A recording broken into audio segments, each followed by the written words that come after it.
जब आपका मित्र अर्थात आपका दोस्त प्रगति करे तो गर्व से कहो कि वह मेरा मित्र है, और जब आपका दोस्त मुसीबत में हो तो गर्व से कहो कि हम उसके मित्र हैं। मित्र वो होते हैं जो अपने हृदय की भावनाओं को बांटे। तुम्हारे हृदय की पीड़ा में मेरा भी भाग है सखी। अपने भाग की पीड़ा प्राप्त करने आया हूं। जय श्री कृष्णा, राधे राधे, हर हर महादेव। भगवत गीता अध्याय 18 उपसंहार संन्यास की सिद्धि। अभी तक हमने 60 श्लोक कंप्लीट किए। 60 श्लोक में भगवान श्री कृष्ण अर्जुन को कर्म और श्रम धर्म से किए हुए कर्म के बारे में बता रहे हैं। आज हम शुरुआत करेंगे श्लोक 61 से। ईश्वरम सर्वभूताना हृदयेषु अर्जुन तिष्ठति ब्राह्मण से सर्वभूतानि यंत्रारूढ़ति मायाया।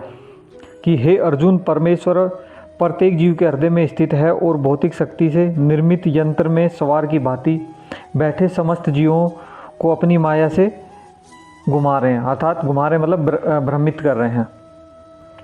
अर्थात भगवान मनुष्य के हृदय में बैठ के उसे कर्म करने के लिए निर्देशित करते रहते हैं। मनुष्य को यह नहीं सोचना चाहिए कि वह भगवान से स्वतंत्र है। व्यक्ति तो सदैव भगवान के नियंत्रण में ही रहता है। तो हे भारत, सब प्रकार से उसी की शरण में जाओ, अर्थात भगवान की शरण में जाओ। उसकी कृपा से तुम परम शांति को तथा परम नित्य धाम को प्राप्त करोगे। मतलब जीव को चाहिए कि प्रत्येक हृदय में स्थित भगवान की शरण ले। इससे इस संसार से समस्त प्रकार के दुखों से छुटकारा मिल जाएगा।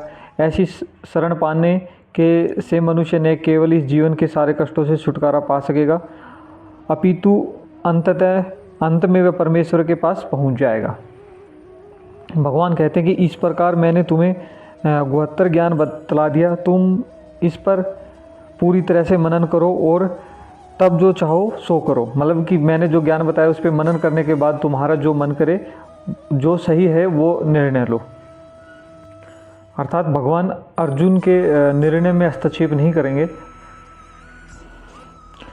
भगवान कहते हैं कि चूंकि तुम मेरे अत्यंत प्रिय मित्र हो, अतएव मैं तुम्हें अपना परम आदेश जो सर्वाधिक गुहा ज्ञान है बता रहा हूँ। इससे अपने हित के लिए सुनो। अर्जुन को गुहा ज्ञान अर्थात ब्रह्म ज्ञान तथा 72 ज्ञान अर्थात परमात्मा का ज्ञान प्रदान करने के बाद भगवान अब उसे गुहत्तम ज्ञान का प्रदान करने जा रहे हैं। अर्थात यह भगवान के शरणागत होने का ज्ञान है। भगवान ने अर्जुन से कहा कि सदैव मेरा चिंतन करो, मेरे भक्त बनो, मेरी पूजा करो और मुझे नमस्कार करो। इस प्रकार तुम निश्चित रूप से मेरे पास आओगे। मैं तुम्हें वचन देता हूँ, क्योंकि तुम मेरे परम प्रिय मित्र हो। अर्थात भगवान का चिंतन करते हुए कर्म करने से भगवान कह रहे हैं कि आप मेरा चिंतन करते हुए कर्म करो, मेरी भक्ति करो, पूजा पाठ करो। आप निश्चिंत होके कर्म करो। आप मेरे पास ही आओगे, मेरे धाम में ही आप आओगे। भगवान अर्जुन से कहते हैं कि समस्त प्रकार के धर्मों का परित्याग करो और मेरी शरण में आओ। मैं समस्त पापों से तुम्हारा उद्धार कर दूंगा। तो अर्जुन, तुम डरो मत। भगवान ने अनेक प्रकार के ज्ञान का वर्णन, धर्म की विधियां बताई, जिसमें परम ज्ञान, परम ब्रह्म का ज्ञान, परमात्मा का ज्ञान, अनेक प्रकार के आश्रमों तथा वर्णों का ज्ञान, संन्यास का ज्ञान, बहुत सारी विधियां बताई।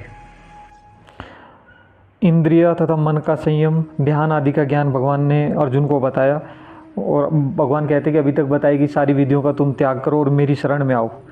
मेरी शरण में आने से तुम्हारे सारे पापों का नष्ट हो जाएगा, क्योंकि भगवान यहाँ पर स्वयं अर्जुन की रक्षा का वचन दे रहे हैं। भगवान ने बताया कि यह गुहा ज्ञान उनको कभी नहीं बताया, अर्थात उन मनुष्य को या उस जीव को नहीं बताना चाहिए जो न तो संयमी है, न एक निष्ठ है, न भक्ति में रत है, न ही उसे जो मुझसे द्वेष करता है। मतलब जो भगवान से द्वेष करता है उसको भी ये गुहा ज्ञान के बारे में नहीं बताना चाहिए। अर्थात भक्तों के बीच में भगवत गीता की विवेचना करनी चाहिए, क्योंकि जो मनुष्य भक्त नहीं है वो भगवान को नहीं समझ पाएगा, नहीं जान पाएगा। तो भगवान ने कहा कि जो व्यक्ति भक्तों को यह परम रहस्य बताता है वह शुद्ध भक्ति को प्राप्त करेगा और अंत में वह मेरे पास वापस आएगा। इस संसार में उसकी अपेक्षा कोई अन्य सेवक न तो मुझे अधिक प्रिय है और न कभी होगा। ऐसा भगवान कहते हैं कि जो भगवान की शरण में रहता है, भगवान के शरणागत होकर कर्म करता है, और जो भगवान का भक्त होता है उससे प्रिय भगवान को और कोई नहीं होता। और मैं घोषित करता हूँ कि जो हमारे इस पवित्र संवाद का अध्ययन करता है वह अपनी बुद्धि से मेरी पूजा करता है, कि भगवद गीता के इस संवाद का पवित्रता से अध्ययन करता है तो वह भगवान की पूजा के बराबर है। भगवद गीता के आज हमने 70 श्लोक कंप्लीट किए। जय श्री कृष्णा, राधे राधे, हर हर महादेव।